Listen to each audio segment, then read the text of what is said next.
much, everyone. Let's now switch the conversation. There's been this debate within the People's Democratic Party, which generated a lot of controversies on the kind of candidate or the kind of character that the party should put forward for the 2023 presidential election. Some have argued that age should be a major consideration, while others disagree. Well, the man who had caused this trouble, it's not the first time he's causing trouble in that regard. I have two gentlemen here. Kasim Afegbua is the person I'm making reference to. He's a member of the PDP, a chieftain of the PDP. And Segun Showumi, also a member of the PDP. Both of them are not on the same page. On a day like this, on this matter, Kasim Afegbua is of the opinion that you don't want old folks as the flag bearer of your party. What exactly do you mean by that? I think you're getting it wrong. I said it would be immoral for the North to claim or to want to represent the PDP as candidate of the party, and at a time when a Northerner will be finishing 8 years. That's one. When I added the issue of age, it was just a teaser, or let me say an enabler to that. I was specific about the aspiration of the man who represented the party in 2019 elections. I said we are tired of seeing old faces. From 1990 up till 2019, Alhaji Atiku Abubakar has been contesting for president. Is there anything wrong in that? No, there's nothing wrong, but for God's sake, the PDP must change its strategy. If they want, in a plural society like Nigeria, what you need is to balance the equation. After 8 years in the North, then you come down south. The two parties must, as a matter of necessity, for political stability, take their candidates from the south. Because if you don't balance these arts with the kind of polarization we see in the country, chances are that there must be some kind of implosion. Let me ask you a direct question. Yes. Do you have anything against Atiku Abubakar? Not at all. This is not a personal fight. For God's sake. No, but you specifically, you mentioned his name specifically. Yes. That means you have something against his candidacy. He shouldn't at this age. It will be 77 in 2023 when the elections will come. If peradventure he wins, he will be finishing his first term at 81. With the kind of experiences we have seen with a Buhari presidency, that is almost like detained in their Aso Villa, not reaching out to Nigerians, the kind of polarization we have in the country, not connecting on no national conversations. I do not want to see old faces again. I want a young, vibrant Nigerian who can connect the dots and go around the country to assuage the feelings of the people. We are going through very terrible times. And because we're in industries, we need to apply, a deliberate and conscious and sustained effort to ensure that we get the right minds to pilot the affairs of this country. But my underpinning is the fact that Southerner must be president in 2023. You put must. Yes. Must is because you don't have the power. The party I don't have the power. But allow Nigerians. There are Nigerians who are. But you're a radical, I must say, because you are the one who raised the voice against Uche Secondus and misled your party to that. And we have gotten a very solid leadership. But you are radically also moving against Atiku Abubakar. But let me allow Segun Showumi to react to it. How would you react to what Kasim Afegbua said? Kasim is my friend. I have great sadness that it seems like we have created a culture of not being able to consistently stay with an agenda for a while. And it becomes a little bit more explicit if I haven't campaigned very vigorously like Kazim for Atiku Abubakar just about 3 years ago, being absolutely sure that he has the mental capacity and the health ability to do the job. I think that we cannot come now unless there's overwhelming evidence that he has become inflamed, ill, or not so well to say we now are talking about the age question. But that aside, I have looked at this conversation deeply, and I have asked myself often, what does Nigeria need now? I looked at the zoning conversation, and I began to see some hypocrisy that must be discussed. we tend to discuss Nigeria as though there are 3 zones in the south and only 1 northern zone. Those who gave us the 6 zones gave us these zones so that no particular side can claim it's bigger or more important than the other. So we have 6 zones in Nigeria, 3 in the south and 3 in the north. In the southern zone of Nigeria, granted, the Southeast has never produced president, and they must naturally be eligible to try. In the northern zone of Nigeria, the south, the northeast, and the north central have not produced president in this democracy. They must be given the opportunity and enabling to try. But I weigh everything even deeper on the issue of where is Nigeria now? What kind of skills do you need to run the country?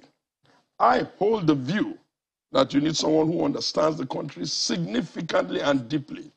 You need somebody who can get the job running based on the track record of an understanding of the complexities of how the presidential system works, especially in a democracy.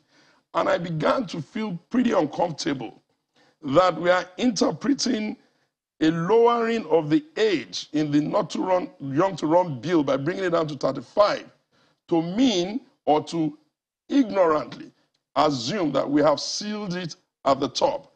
I have looked at many constitutions in the world. I haven't found a single constitution that has a top ceiling. Therefore, in democracy, all persons who feel that they have something to contribute, have the passion and are burning, must first of all not be bullied. They must be allowed to try their luck. When you begin to overemphasize age, you give the impression that you have found me some Obama or some Wizkid. And I have looked around to see what has been the actual conversation in the country. In 2019, a few young people were on the ballot. I didn't see a coalition of people going for them. I saw the Nigerian people looking for more than just age. And therefore, I am not against the young. I'm only saying politics will always be politics. You can't have Atiku Abubakar on the field consulting another, have Bola Tinubu on the field consulting another, and then sit in one corner. You have not taken their medical record. You have not tested that they have the same infirmity like the present president has. We have not found any evidence that things that affect the health of the young exclude the old, or what affects the old exclude the young. We have seen wet trees die while the dry ones are living for long. And then I ask myself, shall we now become a nation that has become stupidified in the most elementary of conversation as against who can get the job done? And in terms of the Southern argument, I cringe when I hear my Southern brothers talk, because I would have expected that if they were so equitable, they ought to be saying, oh, the only place we want to pick a president from is the Southeast, because you cannot come to the table with an argument that the Southwest has not produced president. Neither can you come to the table with an argument that the Southwest has not. But in their hypocrisy, they pretend as if they cannot really point to the Southeast. Instead, they want to create an illusion that it doesn't matter which of the South gets it, so long as none of the North gets it. Whereas, we cannot find evidence that anybody in the northeastern part has gotten it. All right. Neither can we find anybody in the north-central part getting it. Let me bring back Mr. Afegwa. How do you react to what he said? It's countered everything. No. I think Sheung is trying to be clever by half. How? You see, the point is this, Sheung, it is only equitable, it's only fair, it only amount to justice, natural justice, that after 8 years of President Buhari in the north, presidency should shift to the south. That's one. Two, the Aso Villa should not be a retirement home for the aged. I am praying to be old. At some point, I need to quit partisan politics. It's the same advice I gave to my boss, IBB. When he clocked 70, I wrote a speech for him. I said, you have to quit partisan politics. Anybody who comes to you, bless them. because you need to be adding your voice, irrespective of political party, to the national conversation. And he obliged. We issued a statement, he read it at an event, and that was it. That is how to be a statesman. At 77, I don't see the kind of energy that anyone will have to be John Kenton about in a system that is predominantly dysfunctional. He said that what he's bringing to the table. No, there's not anybody is bringing to the table. Forget all this narrative. I was a member of the PDP Presidential Campaign Council in 2019. We campaigned vigorously to market our candidate, Atiku Abubakar. After 3 years, you want me to still go back and be campaigning for Atiku Abubakar as a candidate, as an aspirant? That should be like a motion without movement. What I'm saying is simple. See, on the very strong point of natural justice, see this position to the South. Let the South may decide to take Southeast. Fantastic. They have some brilliant minds and all of that. We can be South, it can be anybody. But to deny and come with the argument that in the North there are 3 zones, in the South there are 3 zones, we all know it is not South. All those zones are just the essential details. The point is, in 2023, I don't want Atiku Abubakar to be a professional aspirant or a perpetual candidate in every election. He contested in 2011 with one party. He left when he was the vice president. He also ran under another party. He was in APC. He left APC. Now we are both in PDP. He contested in 2019. That was the best outing. He put up a good effort. We lost the election. He left us in the lurch right here in Nigeria and relocated to Dubai for 2.5 years. No general will take his own troops to the war front, and after the war, when the dust of war has not simmered, then you abandon your troops. You're supposed to take your troops back to the barracks and reposition. Right. But he didn't do that. Because I mean, it will appear that you're sitting down as an individual and disqualifying someone under the law. Under the law, because at the end of the day, it won't be up to you to determine. It will be the party. But let me allow. Immoral. Yeah, that's what I said. I said it should be immoral and to offend. You said you would not want. You personalize it. Natural justice. Okay, so let me allow Shegun Show. Yeah, you can go ahead. But again, he has a right as a member of the party to. I've not told him not to. Go ahead. I've only said, first of all, let me even go quickly to Atiku went to Dubai. It is the height of political immaturity, meddlesomeness, and irresponsibility to imagine that you are going to be in politics 4 years round the clock, do nothing else, don't go to school, don't get a job, don't do anything, just sit on the same spot and be destabilizing the country. First point. The second problem is that everybody should not be a professional politician without any other thing to do with his time. The third and most important point, Sheung, is this. A democratic leader understands that election ends once it ends. To stay in the country, energize young people to torpedo the country is not the way of someone who loves the country. Why did you go to tribunal? Can you please wait? A general, the tribunal is legal. I didn't interrupt you, Kazim. Go ahead. A general has to understand when the war is won and lost. It is not, I marvel when people quote things they don't even understand the fundamental rudiment of it. A general does not stand in the battlefield when the war is over, screaming, everybody go home. When the election ended, everybody was meant to go back and do something else until it is time for another election. So that explains the reason why your principal went to Dubai for 2.5 years? He went to Dubai, got another degree in new knowledge. He went to Dubai, reviewed what's going on in the world. Let me shock you something. I asked Atiku sometimes today, I said, Your Excellency, this conversation on subsidy, tell me, what do you see today? Because it appears as if it's neither here nor there. You know what he said? Only a brilliant mind can answer that without beating an eyelid. He said, Shegun, the whole business of removing subsidy must be done in stages. In our time, we had done 2 of the stages before my boss took over and we couldn't complete the remaining. We cannot burn money under a conversation that we all know is infested with corruption. Now, the point I'm making to you is this. A leader has to come to the table with ideas. The presidency of Nigeria is not a kindergarten for children to learn. That's number Mr. one. Showumi, just hold on. Number two, one more point. The presidency of Nigeria is not a stone quarry where men are expected to be using their hands to break stones. The responsibility of a leader is to lead, not junket about and play to the gallery. I'd like to ask you quickly. Yes, thank you. Your principal Atiku is in the race. You see?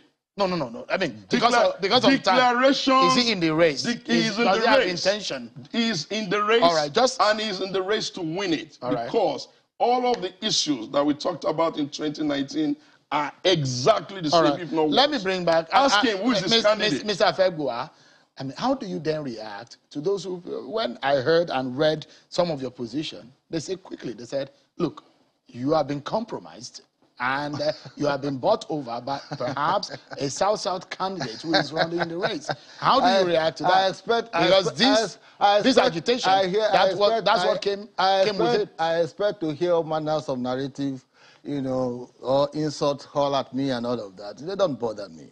I'm driven by my conviction and my sense of honesty and speaking truth to power. I like to interrogate processes, not just swallow hook, line, and sinker what I hear.